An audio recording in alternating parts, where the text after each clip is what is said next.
At my high school graduation, my father stood up, and the words he said next made the entire gym go silent.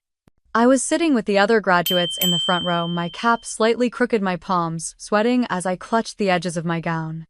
My name was close to the end of the list, so I had been watching other parents cheer, wave, and wipe tears as their kids crossed the stage. I imagined him clapping, maybe giving me a small nod, the closest thing to pride Grant ever allowed himself to show. Grant Whitaker was the kind of man people in Seattle respected. He owned a construction business, donated to local politicians, and always had a polished smile for church on Sundays. But at home, that smile never reached me. At home, he reminded me that I should be grateful he and Ellen had taken me in when I was 3, that I owed him everything, that without him I would have been nothing. I swallowed hard, twisting the graduation ring on my finger, a gift from Ellen before she died. She would have been here smiling, reminding me I earned this. She would have told me I was enough. The principal called another name, and a boy 2 seats down stood up, jogging to the stage as his family cheered wildly. I smiled politely, clapping along, but my stomach was tight, a dull ache of nerves and hope. Then I heard my name. Madison Whitaker. My heart skipped as I pushed myself up, smoothing my gown. This was it. 4 years of AP classes, part-time jobs, and late nights studying while helping take care of Caleb, all for this moment. That was when Grant stood up in the 4th row. He didn't smile, he didn't clap. His hands were in his pockets, shoulders back, chin lifted, like he was giving a speech to a boardroom. For a second, I thought he would say something encouraging, something fatherly. "She is not my daughter." Grant's voice boomed across the gym. It was like the world froze. The principal's hand paused mid-clap. A baby in the back row stopped crying. All I could hear was the blood rushing in my ears. Grant took a step forward, his voice steady, cold, loud enough for everyone to hear. "From this day forward, Madison, you will get no more support from me. No college fund, no help, no family connection." The whispers started immediately, sharp gasps slicing through the heavy air. Phones lifted, recording, capturing the moment my life split in two.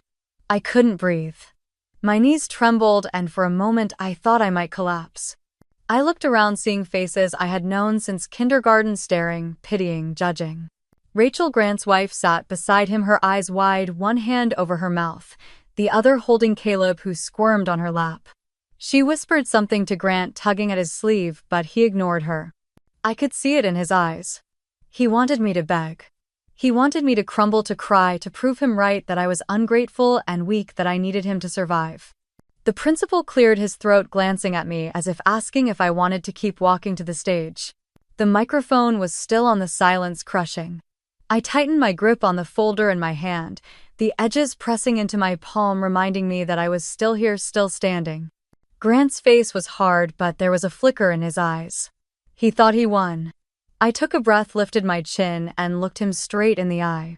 He had no idea what I was capable of.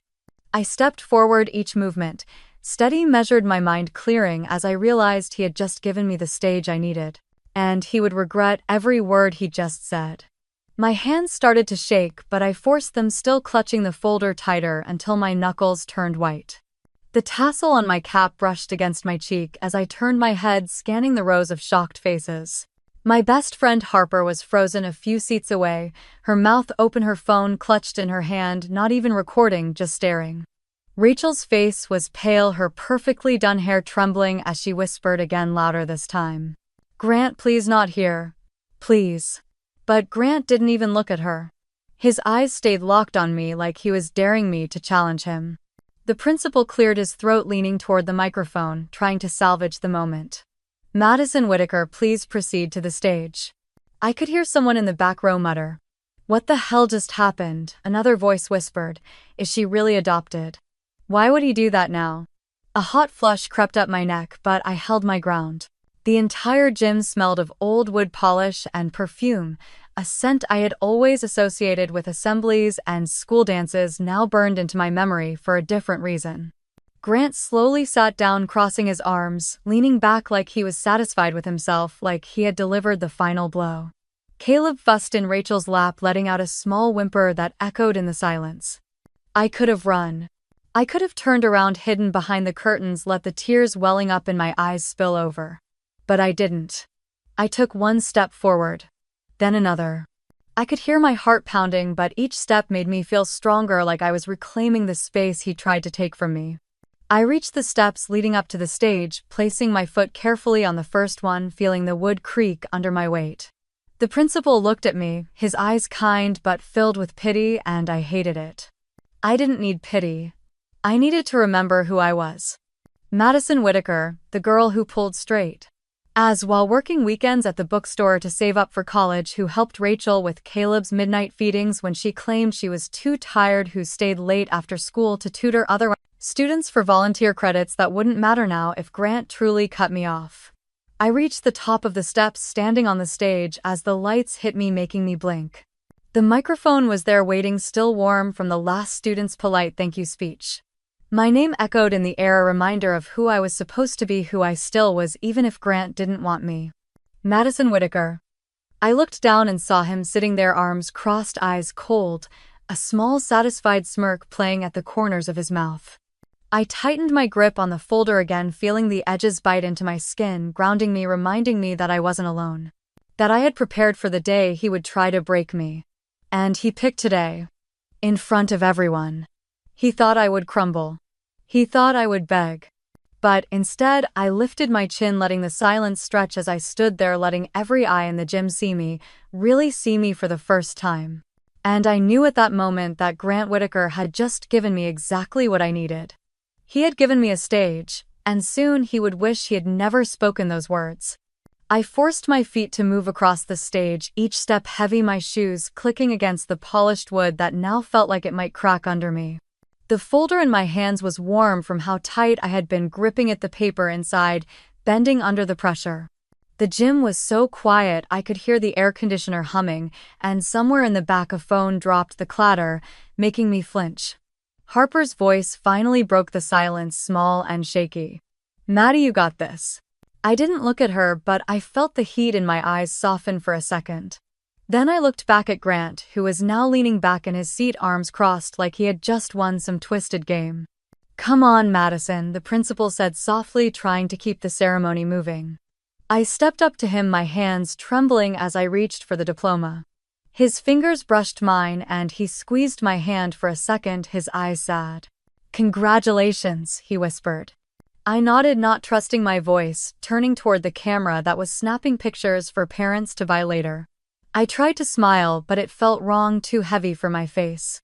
Flashes popped as the camera clicked, capturing the moment I was supposed to remember forever. Instead, I knew I would remember Grant's words more than any of this. I took a step down, my shoes slipping a little, but I caught myself. The applause was scattered, confused, some parents clapping politely, others staying silent, their eyes wide, some whispering to each other. "She's not his daughter," one woman hissed to her husband.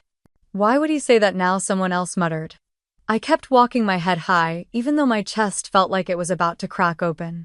The folder pressed against my ribs, reminding me of the letter I kept from Ellen, the one she wrote before she died, telling me I was wanted, chosen, and loved. Rachel was trying to calm Caleb, who had started crying again, his small hands grabbing at her necklace, yanking it hard enough to snap the chain. The pearls scattered on the floor, rolling under chairs, but Rachel didn't notice.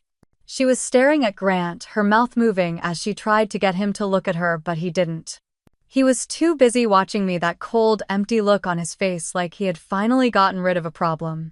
My feet moved on autopilot toward the row where the graduates were sitting, but instead of taking my seat, I stopped. I turned around. I looked at Grant, at Rachel, at the teachers who were pretending they didn't hear what just happened, at the parents who were holding their kids a little tighter, at the classmates who were staring at me with wide, unsure eyes. I lifted my chin. And I smiled. Not a big smile, but enough. Because in that moment I realized he had just set me free. All the years of him reminding me I owed him, that I should be grateful that I wasn't really his, all the times he made me feel small, erased in one moment. Because now everyone knew. And I didn't have to hide anymore. I walked back to my seat, the whispers following me, people pulling out their phones, probably texting about what just happened. I sat down, the plastic chair, cold, the metal legs squeaking under me.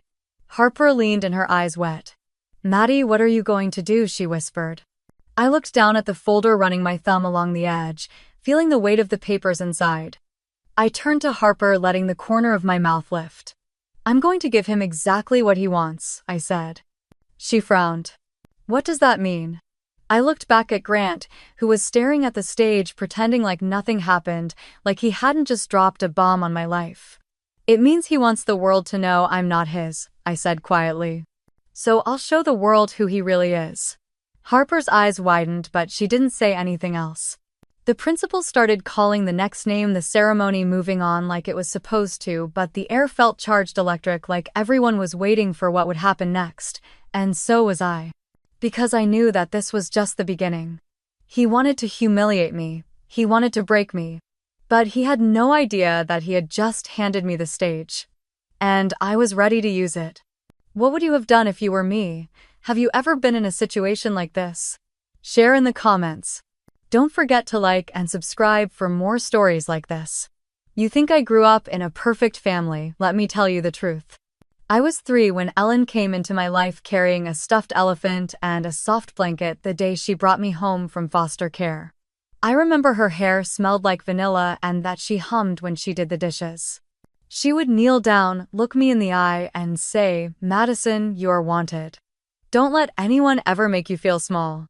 Those words stuck with me because even then I knew Grant didn't feel the same. He would pat me on the head like I was a dog, nodding at social workers, saying, "We're grateful to give her a home." His smile never reached his eyes. Ellen made it feel like home, though. She baked chocolate chip cookies on Fridays, sat with me while I did homework, and read to me every night. She made me feel like I belonged even when Grant stood in the doorway, arms crossed, reminding me with his silence that I wasn't really his. When I was 11, Ellen got sick. At first it was just naps in the middle of the day, then trips to the hospital that felt longer every time. I would sit in the corner of her hospital room coloring quietly while the machines beeped. One night she held my hand and said, "Madison, promise me you'll remember how loved you are." I nodded, but I didn't understand she was saying goodbye. She died a week before my 14th birthday. Grant cried at her funeral, real tears that made his shoulders shake. I thought maybe, just maybe, we would get closer, that we could miss her together. But when I tried to hug him in the kitchen the day after the funeral, he froze, then stepped away, telling me, "We need to be strong now." Being strong meant he buried himself in work, coming home late, avoiding the empty seat at the dinner table. I started eating alone, microwaving leftover casseroles neighbors had brought. It was 6 months later when he brought Rachel home. She was everything Ellen wasn't. Rachel wore heels around the house and kept her nails perfect. Her laugh was loud and bright, and she would take selfies while holding a cup of coffee, posting captions like "Blessed to be a bonus mom." She tried to win me over at first, calling me sweetheart and buying me clothes that never fit right, saying, "You need to look more put together." But the warmth was fake, like the way she always smiled wider when Grant walked into the room. Within a year, Rachel and Grant got married in a small ceremony, photos of them standing in front of a courthouse in downtown Seattle. Rachel's white dress tight around her growing belly. She was pregnant, and Grant's eyes glowed in those photos in a way they never had with me. Caleb was born in the spring, a healthy baby with big brown eyes and a loud cry. Grant held him like he was holding his whole world, rocking him in the middle of the living room while Rachel took videos for Instagram. "Look at him, Maddie," Rachel said once, showing me a video of Grant kissing Caleb's forehead. "Isn't your brother precious?" Brother. The word tasted strange in my mouth. I would nod, forcing a smile, then escape to my room, pulling out Ellen's old sweater, holding it close, breathing in the faded scent of her perfume. The months turned into a routine. Grant would come home early now, playing with Caleb, while Rachel recorded it all for her followers, captioning everything with "number blessed" and "number family first." They would take family photos with matching outfits, Grant's arm around Rachel, Caleb in the middle, and me standing at the side, a prop they forgot to crop out. Rachel started dropping hints saying, "You'll be 18 soon, Madison. Have you thought about your next steps?" or, "We're so proud you're independent." Independent. That was code for "we want you gone." I started noticing Rachel's phone lighting up late at night, messages she would hide when Grant walked by. She would leave for appointments that lasted hours, coming back with shopping bags and a fake smile. Sometimes I would catch her reflection in the mirror, her smile gone, replaced with a hard, cold look I didn't recognize. And I started to wonder about the messages, about the meetings, about Caleb. I didn't know it yet, but the perfect family they were showing the world was about to crumble. And it would crumble on the very day they tried to destroy me. It started small the way most things do. A glance from Rachel toward her phone when it buzzed across the kitchen counter, her fingers moving too fast as she slid it away. The way she would say, "I need to get my nails done," and disappear for hours, returning with the faint smell of hotel soap on her clothes. Grant never noticed. Or maybe he chose not to. He would bounce Caleb in his arms, kissing the top of his head, telling him stories about baseball games and fishing trips they would take one day. I would watch from the doorway, the same doorway where I once stood, hoping he would notice me the way he noticed Caleb. One night, I came downstairs for water and Rachel was in the living room whispering into her phone. I know, but he's getting suspicious," she said, pacing near the window. "You can't keep texting so late." She froze when she saw me standing there, the refrigerator light shining on my face. Her smile snapped on like a switch. "Oh, Maddie couldn't sleep," she said, her voice too bright, too fake. I nodded, glancing at her phone as she turned it face down on the coffee table. "Good night," I said, heading back upstairs, but I didn't sleep after that. I started watching, paying attention to the details. The way she would wear a different perfume when she left the house. The receipt from a restaurant downtown I found in the trash for 2 people on a Tuesday when she said she was at a doctor's appointment. One afternoon, I was folding laundry when I found a tiny baby sock that wasn't Caleb's. It was a different brand, a different size, tucked in Rachel's purse under a receipt from the Westin Hotel in downtown Seattle. My stomach dropped. I went online and looked up the date on the receipt. Grant was out of town that weekend for a construction conference. Rachel had said she was taking Caleb to visit a friend. I remembered how she came back tired but glowing, holding Caleb like a shield. "Trip went well?" I had asked, testing her. She had smiled that Instagram smile and kissed Caleb's forehead. "Of course," she said. I kept the receipt, hiding it inside a book. Ellen gave me the one with her handwritten note on the first page. For weeks, I tried to tell myself it was nothing, that maybe it was all in my head. But every time I saw Grant holding Caleb, calling him my boy, I felt sick. I thought about Ellen, how she would have known what to do. How she would have protected me from this mess. One night, Grant came home early. I heard them arguing in the kitchen. Rachel's voice sharp. "You can't just keep throwing money at her," she hissed. "She needs to learn how to take care of herself." "She's a kid, Rachel," Grant snapped back. "She's still my responsibility. She's almost 18. She can work, she can figure it out," Rachel said. I stood in the hallway, clutching the stair rail, my heart pounding. "I'm not kicking her out," Grant said. "You promised we would start fresh," Rachel shot back. Silence, heavy and cold. I backed away before they could see me, going up to my room, shutting the door quietly. I lay on my bed, staring at the ceiling, feeling the walls closing in. They wanted me gone. They wanted to replace me with their perfect family, with their Instagram posts and matching Christmas pajamas. But I wasn't going to let them push me out without a fight, not without the truth. I started paying attention to the times Rachel left, noting the hours, the places she said she was going. I saw the way she texted during dinner, how she would smile when she saw the name flash on her screen, then quickly hide it when Grant looked up. I started planning, saving screenshots, collecting receipts, anything that would prove what I suspected. I didn't know what I would do with it yet, but I knew the day would come, the day they would try to erase me. And on that day, I would be ready. Don't forget to like and subscribe for more stories like this. What would you have done if you were me? Have you ever wondered if a DNA test could destroy an entire family? I did. It started with Rachel's spa days. She would leave the house at 10 in the morning, promising to be back by noon, but she wouldn't walk through the door until almost 3.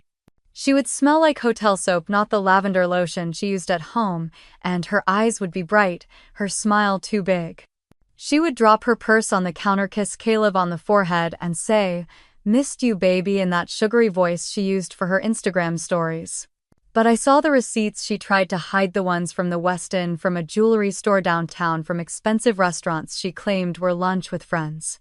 I started collecting them, folding them into the pages of my textbooks. Then there was Travis. Grant's younger brother Travis, who owned a landscaping business in Tacoma, started coming by more often after Caleb was born. At first I thought it was sweet an uncle wanting to help. He would bring small toys, peek into Caleb's crib saying, "Hey buddy," with a softness in his voice that didn't match the sharp edges of the tattoos on his arms. But the way Rachel's face would light up when he walked in, the way they would exchange quick glances when Grant wasn't looking, made something in me tighten. One afternoon I came home early from my shift at the bookstore. I heard Caleb giggling in the living room and peeked in to see Travis holding him, bouncing him gently while Rachel sat close, her hand resting on Travis's knee for just a moment too long. Travis looked up surprised, clearing his throat and handing Caleb back to Rachel quickly.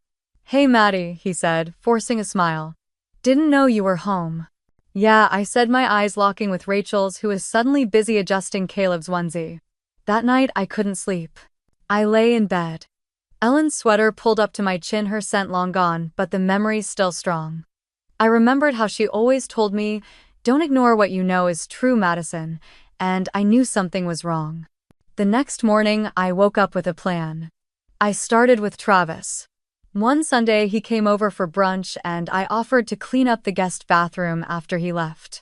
I found his hair on the sink, strands caught on the edge of the faucet. I pulled them off with a tissue, slipping them into a plastic sandwich bag. Next was Grant. That was easy. His hairbrush was in the drawer next to the sink, a few strands caught in the bristles. I pulled them out, careful not to take too many. Caleb was the hardest. Rachel was protective of him, always hovering, always watching. But one afternoon she set his bottle down on the coffee table while she took a call outside. I picked it up, seeing the small smear of saliva on the nipple, and carefully wiped it with a cotton swab, sealing it in a separate bag.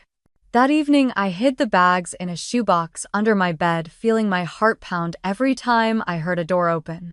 The next day, I skipped my study group, taking the bus across town to a private lab that didn't ask many questions. The building was small, tucked between a pawn shop and a nail salon, the sign above the door reading, "Gensure Testing." A woman in her 50s with tired eyes looked at me from behind the counter. "What are you testing for, honey?" she asked. "Paternity," I said, my voice shaking. She nodded, taking the bags from me, labeling them with small stickers. "Results will be ready in about 2 weeks." "Thank you," I whispered, clutching the receipt she handed back to me. I left the lab, the Seattle rain hitting my face as I stepped onto the sidewalk, the clouds heavy and low. I felt like I couldn't breathe, the weight of what I had done pressing down on my chest. That night, I tucked the receipt inside To Kill a Mockingbird, the copy Ellen gave me, the one with her handwriting on the first page. I promised myself I wouldn't open the results unless I truly needed to. I didn't know it then, but that day would come sooner than I could have imagined. For 2 weeks, every time the phone rang, my stomach dropped. I would check the caller ID, half hoping, half terrified that it would be the lab. At school, I couldn't focus. Words on textbook pages blurred together, the numbers on my calculus quiz meant nothing. Harper noticed. "You okay?" she whispered during lunch, peeling the label off her water bottle. "Yeah," I lied, staring at the hallway where couples laughed and lockers slammed shut. At night, I would lie in bed, the shoebox under my bed heavy, with Secrets, the copy of To Kill a Mockingbird, resting on my nightstand. Ellen's handwriting, a comfort and a warning. I kept replaying every moment in my head. The way Rachel's eyes darted when Travis texted. The way Travis held Caleb, his hand cupping the back of his head gently like he was holding something precious. One afternoon, Rachel left for another spa appointment. I watched from my bedroom window as she pulled out of the driveway, the taillights fading into the gray Seattle drizzle. I glanced at the clock. She would be gone for hours. Downstairs, Grant was in his office, the door closed, the sound of his typing drifting into the hallway. Caleb was napping in his crib. I slipped into Rachel and Grant's room, the air smelling like Rachel's perfume, a sharp floral scent that made me nauseous now. I opened the drawer on her nightstand, careful not to make noise, and found her phone charger, lip balm, and a small black box tucked in the back. I opened it to find a gold bracelet, delicate and expensive, with a tiny T engraved on the clasp. "Travis." I snapped the box shut, my hands shaking. I put it back exactly as I found it and backed out of the room, closing the door softly. I went back to my room, pacing, trying to decide what to do. I could confront Rachel, but she would lie. I could tell Grant, but he wouldn't believe me. I needed the truth, something undeniable. The call came on a Thursday after school. I was in my room pretending to read when my phone buzzed. "Hi, is this Madison?" The woman's voice was calm, professional. "Yes," I said, my voice small. "This is Linda from Gensure Testing. Your results are ready for pickup." "Thank you," I managed before hanging up, my hands trembling so hard I nearly dropped the phone. That night I barely slept. I woke up before dawn, pulling on my jacket, sliding the receipt into my pocket. I told Grant I was going to the library for a study session, and he didn't look up from his coffee.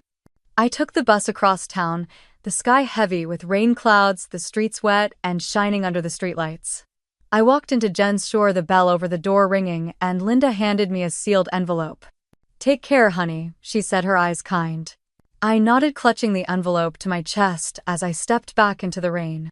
I got on the bus, the envelope in my lap, my thumb running along the edge, feeling the weight of it. I thought about opening it right there, tearing it open, reading the truth I had fought so hard to find. But I didn't. I went home, walked up to my room, and locked the door. I took To Kill a Mockingbird off the shelf, sliding the envelope between the pages, closing the book carefully. I placed it back on the nightstand, sitting on the edge of my bed, staring at it. I promised myself I wouldn't open it unless I had no choice. Unless the day came when I needed to protect myself with the truth. And I didn't know it then, but that day would be my graduation day. The day Grant chose to cut me off in front of the entire town. The day he would regret ever underestimating me. Have you ever been in a situation like this? Share in the comments. Don't forget to like and subscribe for more stories like this. Graduation day was supposed to be the happiest day of my life, but they turned it into a battlefield. I stood in the hallway of Lincoln High, lined up with the other seniors in our navy caps and gowns, the smell of flowers and hairspray hanging in the air. My hands shook as I held the edge of my gown, smoothing the wrinkles that wouldn't go away no matter how many times I tried. Through the gym doors, I could hear the crowd settling, the chatter and laughter of families echoing off the walls. The marching band was finishing their warm-up, and the drumline pounded a rhythm that matched the beat of my heart. I peeked through the crack in the doors, scanning the rows of folding chairs. I found them easily. Grant sat in the fourth row, wearing his pressed gray suit tie perfectly straight. Rachel sat next to him, Caleb on her lap, a small blue bowie around his chubby neck. Rachel's lips were painted in that bright shade she wore for Instagram photos, her smile, wide eyes darting around to see who was watching. When she saw me looking, she lifted her hand in a small wave, her fake smile stretching even wider. I pulled back, pressing my back against the cinderblock wall, taking a deep breath. I reached into the inside pocket of my gown, feeling the envelope tucked safely there, the one I had pulled from To Kill a Mockingbird the night before, the seal broken, the truth inside already burned into my mind. I didn't want to use it. But I would if I had to. A teacher clapped her hands, telling us it was time. The line began to move, seniors whispering to each other, fixing caps, adjusting tassels. I stepped forward, my shoes squeaking on the gym floor as we walked in. The lights were bright, making the faces in the crowd blur, but I kept my eyes forward, counting my steps, breathing in and out. I found my seat in the front row, folding my gown under me as I sat, clutching the folder the school had given us for our diplomas. The principal spoke first, thanking parents and teachers, his voice echoing too loud through the speakers. My mind drifted, the words blurring together. I thought about NYU, about the acceptance letter I had hidden under my mattress for weeks before showing Grant. How he had nodded once, saying, "We'll talk about costs later." Later never came. He knew I was counting on him, that his promise to help was the only reason I accepted the spot. I had worked so hard, believing I was earning something, that if I was perfect enough, I would be worthy of the promise. But promises meant nothing to Grant. Names were called, families cheered, balloons bounced against the ceiling, flashbulbs popped. I clapped for my classmates, forcing a small smile each time. Then I heard it. Madison Whitaker. I stood, my legs stiff, my knees shaking, but I kept moving, my eyes fixed on the stage. The applause was polite, a few cheers from classmates, but I could feel the tension in the air. Halfway down the aisle, it happened. Grant stood up. His voice was calm, loud enough to cut through the crowd. "She is not my daughter." The gasps rippled through the gym, a wave of whispers and shocked cries. I will not be paying for her college. Grant continued, his voice cold steady like he was reading off a business report. She has shown nothing but disrespect and entitlement. She is not my blood, and she will not get another cent from me. I stopped in the middle of the aisle, the world spinning around me, the faces of my teachers frozen in horror, Rachel's hand clamped over her mouth.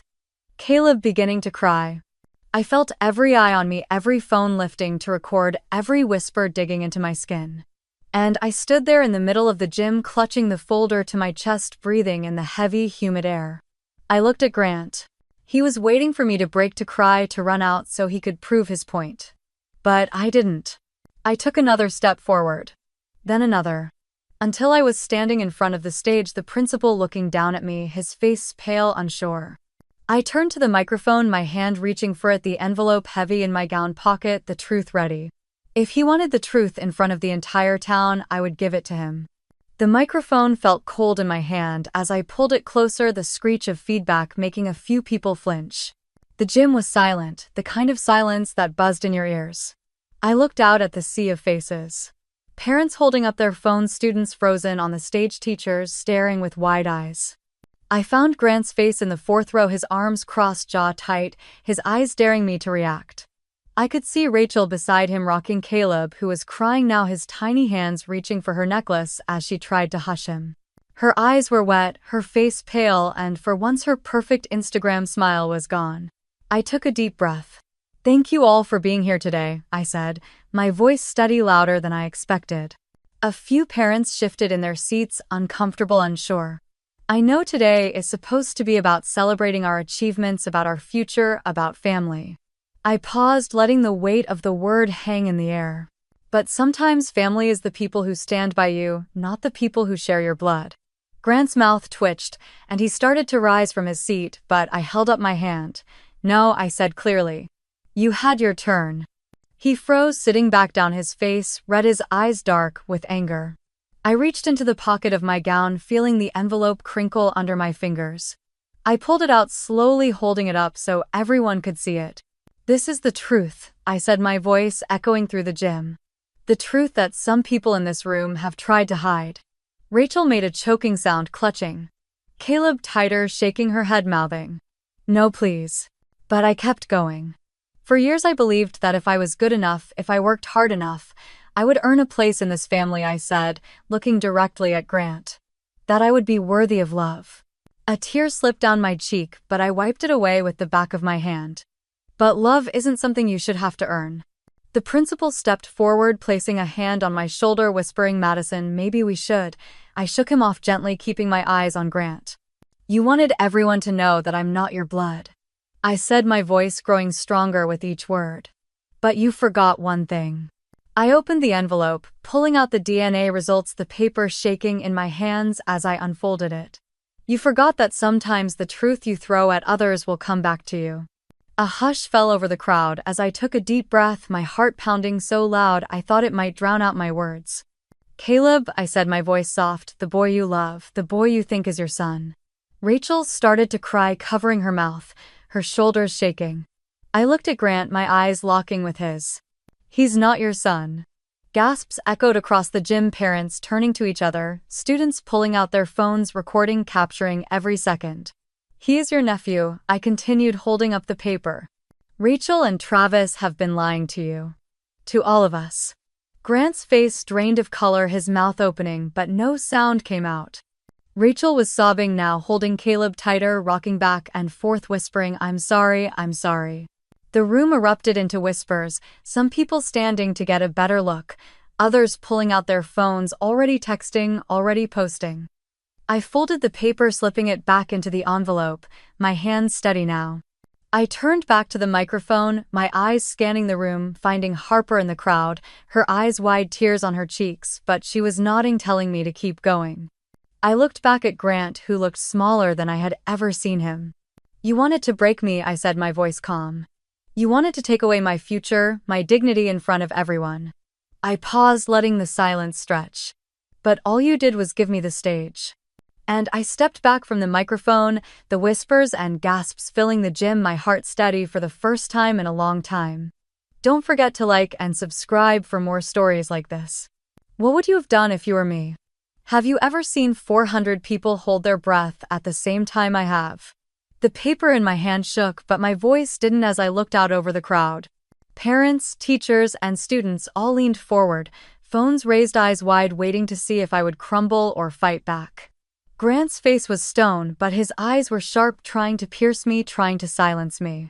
Rachel's makeup was smudged, now her lips trembling, one hand gripping Caleb's tiny arm so tight he started to fuss. Travis stood near the back wearing that casual button-down he thought made him look respectable, but I could see the sweat forming at his hairline. His eyes flicked from me to Rachel, then back to me like a trapped animal looking for an exit. I took a deep breath, letting the silence stretch just long enough for them to squirm. If we're sharing truths about blood, I said, my voice steady, ringing through the speakers, then I have a truth to share too. Rachel's head snapped up, her eyes wild, shaking her head. No, she whispered, but the microphone caught it and people turned to look at her. I opened the paper slowly, the crinkle of it loud in the silent gym. I read it once more just to be sure, the words burned into my brain, the numbers clear, undeniable. Caleb Whitaker is not the biological son of Grant Whitaker, I said, my voice calm, almost gentle, as if I was reading a weather report. A gasp rippled through the crowd, followed by stunned silence. Someone dropped their phone, the clatter loud against the gym floor. Rachel let out a strangled cry, lunging forward, her hand outstretched. Madison, please stop. But I stepped back, holding the paper out of her reach, my eyes locked on hers. Travis Whitaker, I continued, my voice never shaking, is the biological father of Caleb.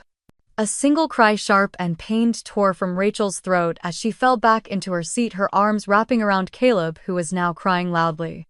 Travis froze, his mouth opening and closing, words failing him as he looked at Grant, whose face had gone pale, his eyes empty, his hands gripping the armrests of his chair so hard his knuckles turned white. The whispers started small at first, then growing louder like a wave building before crashing. Phones were raised.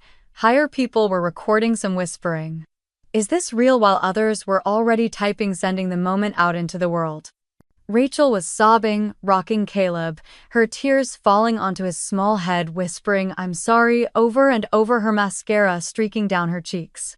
Travis took a step forward, lifting his hands like he could calm the chaos, but his voice cracked when he finally spoke. "Grant, let me explain." "Don't," Grant said, his voice hollow, breaking the last piece of silence that remained.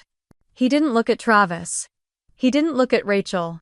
His eyes were on me, but they weren't really seeing me. He looked like a man who had just watched his entire life collapse in front of him. I lowered the paper, folding it slowly, my hands calm, now steady, as if the truth had given me a power I had never felt before. The gym was buzzing, the tension so thick it felt like we were all breathing in smoke. I took one last look at the people who had tried to break me, who had tried to erase me, to protect their own secrets. Rachel's shoulders were shaking as she clutched Caleb to her chest. Travis was standing there helpless, his mouth still moving, trying to find words that would never come. And Grant, the man who thought he could control me, sat there destroyed in front of everyone he once wanted to impress. They wanted to bury me. But today wasn't the day they buried me. Today was the day they buried themselves. Rachel stood up so fast her chair tipped over, crashing to the floor behind her. Caleb started screaming, his cries mixing with the gasps and whispers echoing across the gym. She clutched him to her chest, her eyes darting around like a trapped animal. Her lips moved, but no words came out, just small broken sounds. "Grant, I can explain," she finally choked out, but her voice was drowned by the sound of someone's ringtone, a shrill reminder that the world was recording every second. Travis took a step toward Grant, his hands out, palms up, like he could hold back the disaster unfolding. "Grant, listen to me," Travis said, his voice shaking. "It's not what you think." Grant didn't look at him. He didn't look at anyone. His eyes were fixed on the floor, his breathing heavy, his shoulders rising and falling like each breath was a battle. For a moment, I saw him sway like he might fall, but he gripped the edge of his seat, grounding himself. Someone in the back yelled, "Holy shit, is this for real?" Another person was live streaming, narrating every moment. "You guys, I'm at Lincoln High and this girl just exposed her stepmom for cheating with her husband's brother."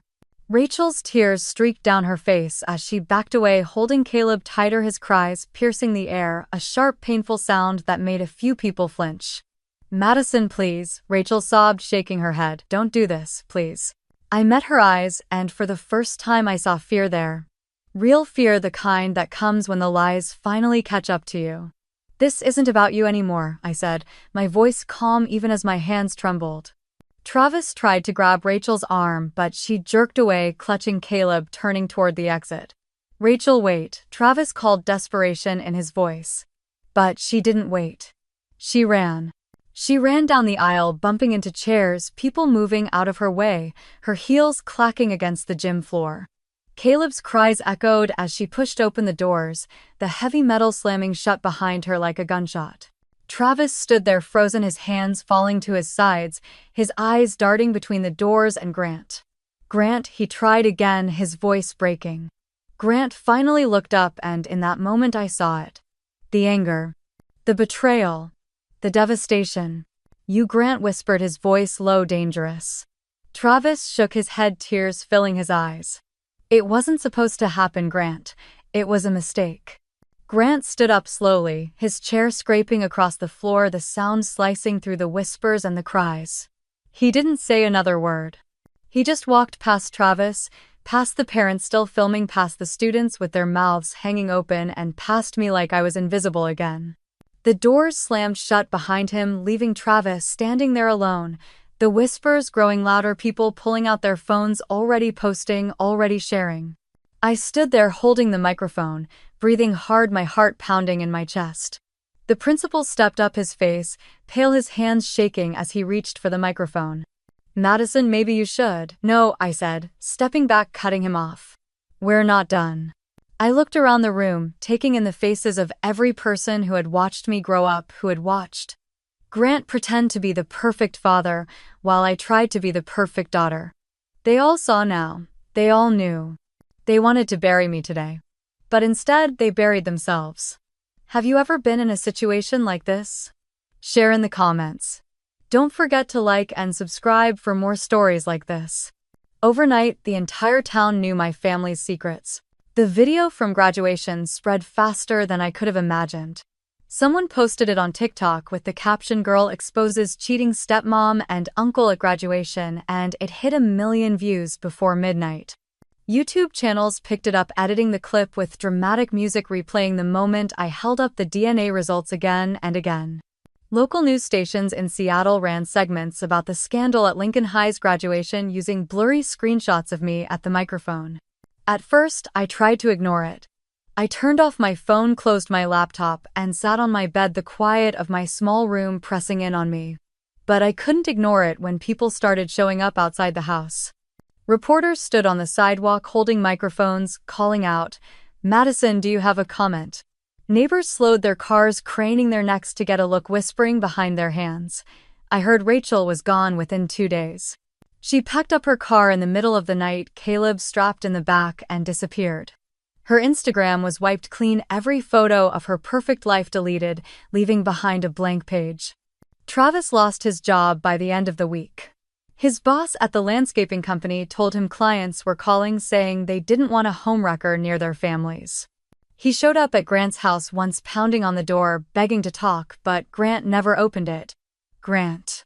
At first, he tried to fight back.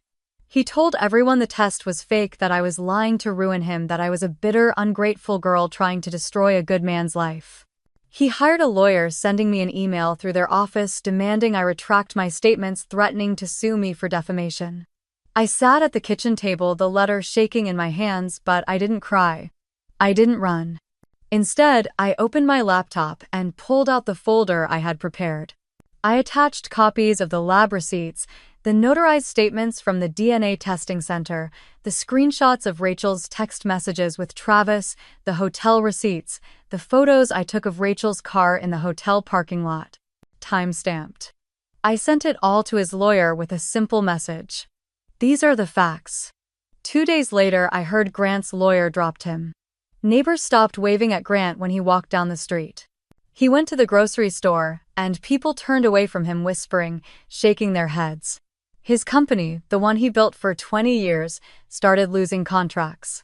Parents who had supported him in his city council run started pulling their donations, leaving voicemails, saying they couldn't be associated with him anymore. The last time I saw him in public, he was at the gas station standing beside his truck staring at the pump like he forgot why he was there. I watched from across the lot sitting in my car, my hands gripping the steering wheel, my heart pounding. Part of me felt sorry for him. But mostly I felt free. He wanted to bury me in shame. Instead, he buried himself in lies. And the town saw it all. But in the middle of the chaos, when I thought he would never look at me again, he came to find me. And he came with a request I never expected. It was a Tuesday evening when he showed up at my apartment. I heard the knock soft but steady as I was folding laundry on the couch. I froze, the shirt in my hands slipping onto the floor. No one came to see me without texting first. I peeked through the peephole and saw him. Grant. He looked smaller than I remembered, standing in the hallway with his hands in his jacket pockets, his eyes down, shoulders slumped. For a moment, I thought about not opening the door. I thought about letting him stand there and feel what it was like to be ignored. But I opened it. "Hi," I said, my voice careful, neutral. He looked up, and for the first time I saw how tired he looked. The lines around his eyes seemed deeper, his hair grayer, his eyes red like he hadn't slept. "Can I come in?" he asked, his voice rough. I stepped back, letting him walk past me, the scent of rain following him into the small living room. He glanced around, taking in the second-hand couch, the small kitchen, the photos of me and Ellen on the shelf. He didn't sit down. Neither did I. We stood there, the air thick, the hum of the fridge filling the silence. "What do you want, Grant?" I asked, crossing my arms. He flinched when I said his name, but he nodded like he expected it. "I came to say I'm sorry," he said, his voice cracking. I raised an eyebrow, waiting, not letting him off that easy. "I was wrong," he continued, running a hand through his hair. "About everything. About you. About Rachel. About all of it." I stayed silent, letting him struggle with the weight of his own words. I wanted to believe the lie he said, shaking his head, because it was easier. Because it meant I didn't have to face what was really happening. He swallowed hard, looking at the floor. "I know I hurt you," he whispered. "I know I destroyed any trust you might have had in me." I felt something tighten in my chest, but I kept my face calm. "You did," I said simply. He looked up, pain flashing across his face, but he nodded. "I deserve that," he said. "I deserve worse." I shifted the envelope from the DNA test still tucked inside the drawer by the door, a reminder of everything he tried to hide. "Why are you really here, Grant?" I asked, my voice steady. He took a deep breath, pulling something from his pocket. It was a small, worn envelope, yellowed at the edges. "I found this," he said, holding it out to me. "It was from Ellen. She wrote it for you before she passed, but I couldn't bring myself to give it to you." My breath caught as I reached for it, my fingers brushing against the rough paper. It was her handwriting. My name written in blue ink, the letters slanted the way she used to write grocery lists and notes for my lunchbox. I felt my knees weaken, but I didn't sit down. I pressed the envelope to my chest, closing my eyes for a moment. "Why now?" I asked, my voice softer but still cautious. Grant's eyes filled with tears, and he quickly wiped them away with the back of his hand. "Because I need you to know she loved you," he said, his voice breaking. "Because I need you to know that even if I was too much of a coward to show it, you were always her daughter." I looked at him, at the man who had tried to break me, who had stood in front of the entire town and tried to erase me. And now he was standing in my apartment asking for something I wasn't sure I could give. Forgiveness. He took a step back, his hands raised like he was surrendering. "I know I have no right to ask for anything," he said quietly.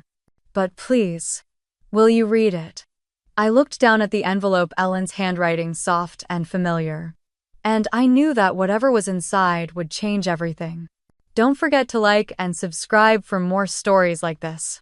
What would you have done if you were me? He wanted me to forgive him, but some wounds can't be healed with an apology.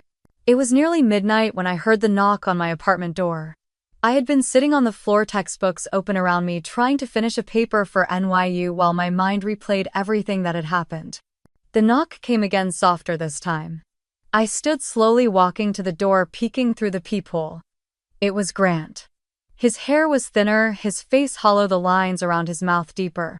His shoulders looked smaller, like the weight of everything had finally crushed him. I considered not opening the door, letting him stand there in the cold New York hallway alone. But I unlocked it and opened it just enough to see him clearly. "What do you want?" I asked, my voice steady. He looked up, his eyes bloodshot, dark circles under them like he hadn't slept in days. "Madison," he whispered, swallowing hard. "Can I come in?" I didn't move, keeping the door half closed between us. "Please," he said, his voice cracking. I stepped back, letting him in. He moved slowly, like every step hurt, glancing around the small studio, taking in the mismatched furniture and the faded rug I found at a thrift store. "This is nice," he said, his voice soft, almost awkward. I didn't answer. We stood in silence until he took a shaky breath, running a hand through his thinning hair. "I owe you the truth," he said, finally looking down at the floor. "I knew something was wrong with Rachel. I saw the late-night calls, the strange receipts, but I didn't want to believe it." He looked up, his eyes filled with regret. "And when you tried to tell me, I thought you were just ungrateful. That you wanted to ruin what I had left." I clenched my jaw, the anger bubbling up in my chest, remembering the way he humiliated me, the way he tore my world apart in front of everyone. "You thought I was ungrateful?" I asked, my voice rising. "After everything I did to try to earn a place in your family?" His face twisted with pain and he nodded. "I was wrong," he whispered. "I was so wrong."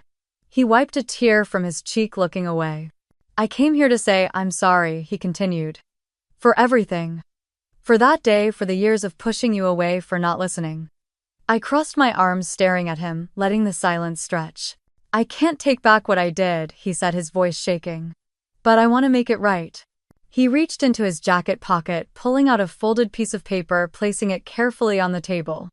"I reinstated your college fund," he said. "It's yours, all of it."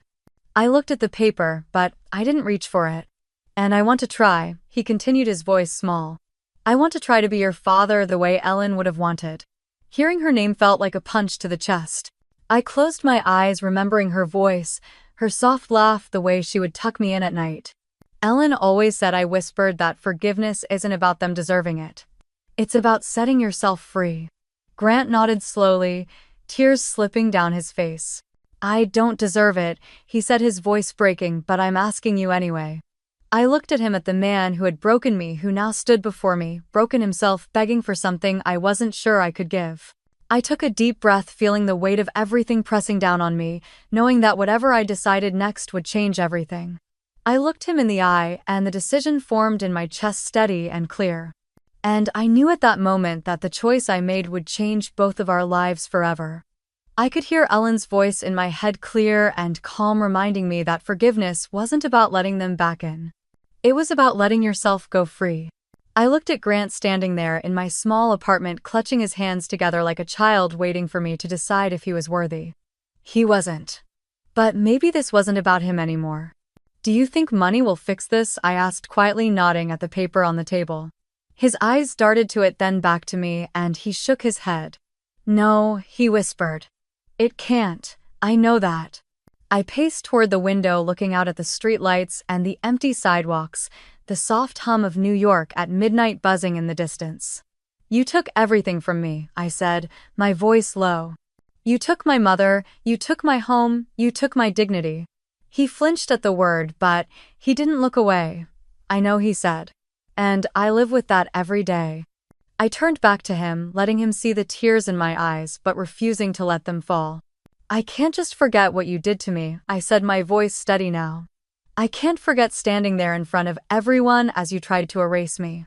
His shoulders slumped, and for a moment he looked so small. "I'm sorry," he whispered again. "I'm so sorry." The silence settled between us, heavy and sharp, until I took a deep breath, feeling it shatter. "But I won't carry this anger forever," I said. "Because I won't let it control me." His eyes widened, hope flickering for a moment. "I forgive you." I said the words, tasting strange, but freeing on my tongue. "Not for you. For me." Tears spilled down his cheeks, and he covered his mouth, his shoulders shaking with quiet sobs. "I don't want your money," I continued. "I will pay for school myself. I will build my life on my own terms." He wiped his tears, nodding, trying to catch his breath. I just want you to leave me alone, I finished. He opened his mouth then closed it, pressing his lips together before nodding slowly. I understand, he said, his voice rough. I will respect that. He looked at me one last time, and for a brief moment I saw the man he could have been. The man Ellen believed he could be. He stepped toward the door, pausing with his hand on the handle. I'm proud of you, Madison, he whispered. Even if I never showed it. I didn't answer. He opened the door, stepping into the hallway, and closed it softly behind him. I stood there in the middle of my small apartment, the silence wrapping around me like a blanket. I let out a breath I didn't realize I was holding. I was free, or at least I was learning how to be. And I knew that tomorrow I would wake up and keep moving forward one step at a time. Because I wasn't living for his approval anymore. I was living for me. Have you ever been in a situation like this? Share in the comments. Don't forget to like and subscribe for more stories like this. Because what happened next would change everything again.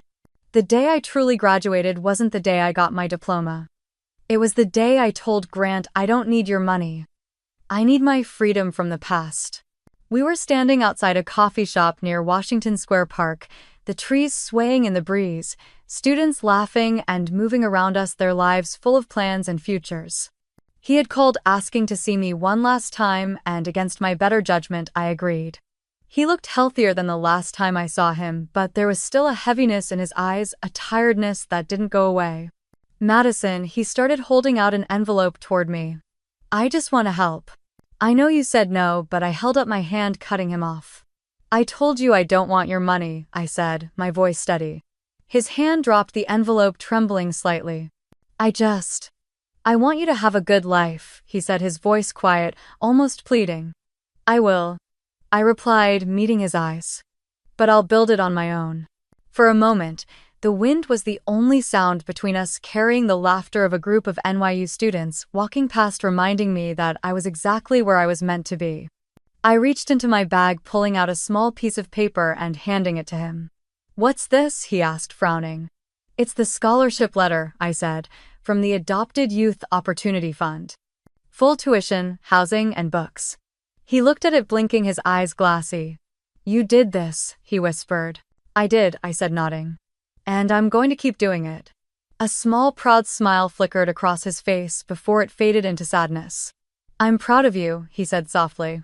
I didn't answer. I didn't need to. Because this wasn't about him anymore. A few weeks later, I stood in front of a small group of teens in a community center in Brooklyn, telling my story for the first time. They were kids like me, adopted, fostered, tossed aside, carrying the weight of secrets and questions they were too afraid to ask. I told them about Ellen, about the day Grant tried to break me, about how standing up for myself felt like breathing for the first time. Afterward, a girl with bright eyes and a trembling smile came up to me. Thank you, she whispered, for saying it out loud. I smiled, squeezing her hand. That's how you take back your story, I said. The video from graduation kept spreading, becoming something bigger than me. People sent messages from all over telling me their stories, telling me that my courage gave them the strength to speak. I started volunteering with the support group, working with kids who felt invisible, helping them see that the truth didn't have to be something to fear. And Grant, in his own way, tried to change. He sent letters, updates about therapy. He started stories about how he was volunteering, trying to repair what he had broken. But I kept my distance, answering politely, but never letting him back in. Because I learned that forgiveness didn't mean forgetting. It meant choosing yourself even when it was hard. And on a quiet morning, as I sat in my dorm room, the sunlight streaming through the window, I realized something. The day they tried to leave me behind was the day I found my worth. That was my real graduation. Have you ever been in a situation like this? Share in the comments. Don't forget to like and subscribe for more stories like this. Because if your father disowned you in front of everyone, would you stay silent or would you stand up for the truth? Let me know. Sometimes I would see Grant waiting outside the community center, sitting on a bench, a coffee in his hand, watching the door. He never came in, never tried to interrupt. He would just nod when I walked past, a quiet respect in his eyes, and then leave. One evening, as I stepped out into the cool New York air, I found him there again, standing as the streetlights flickered on. Madison, he said, his voice careful. I adjusted my bag on my shoulder, waiting. I just wanted to say thank you, he said, his eyes meeting mine. For letting me try. I nodded, not saying anything, letting the silence hold everything that didn't need to be spoken. He handed me a small envelope, backing away before I could refuse it. It's just a letter, he said quickly, not money. I promise. I held it in my hand, the paper soft, his handwriting familiar from the years of permission slips and forgotten birthday cards. When I got back to my dorm, I sat on the edge of my bed staring at it for a long time before opening it. Inside was a single page. Madison, it began. I don't expect you to forgive me. I don't expect you to call me dad again. But I want you to know I see you now. I see how strong you are, how much you've grown, and I know your mother would be proud. Thank you for teaching me what it means to stand up for the truth even when it hurts. I'm trying to be better because you showed me how. I folded it carefully, sliding it into the back of my journal, closing it with a soft breath. I didn't cry, because I had already grieved the father I wanted him to be. Now I was building a life that didn't need his approval. A month later, the community center asked me to speak at their annual fundraiser. I stood on a small stage in front of rows of donors, volunteers, and foster youth, the lights warm on my face. I told them the story. About the day I stood on a stage, terrified, shaking as I told the truth that changed everything. About how I lost everything I thought I needed only to discover I had everything I truly needed inside me. And as I spoke, I saw young faces in the crowd light up, saw shoulders straighten, saw hope flicker in eyes that had seen too much disappointment. Afterward, a boy with a shy smile came up, shifting nervously. My caseworker showed me your video, he said quietly. It made me feel like maybe I could be something. I knelt down, looking him in the eyes. You already are something, I told him. He nodded, clutching the backpack on his shoulders before running back to his foster family waiting near the door. That night, walking back to my dorm under the city lights, I felt lighter. Freer. I wasn't just surviving anymore. I was living. And I realized for the first time that graduation wasn't a single day. It was every day I chose to stand up. Every day I chose to let go of anger. Every day I chose to believe I was enough. The day they tried to throw me away was the day I found my worth. That was my true graduation. Have you ever been in a situation like this? Share in the comments. Don't forget to like and subscribe for more stories like this. Because your truth is your power, and it's never too late to stand up for it.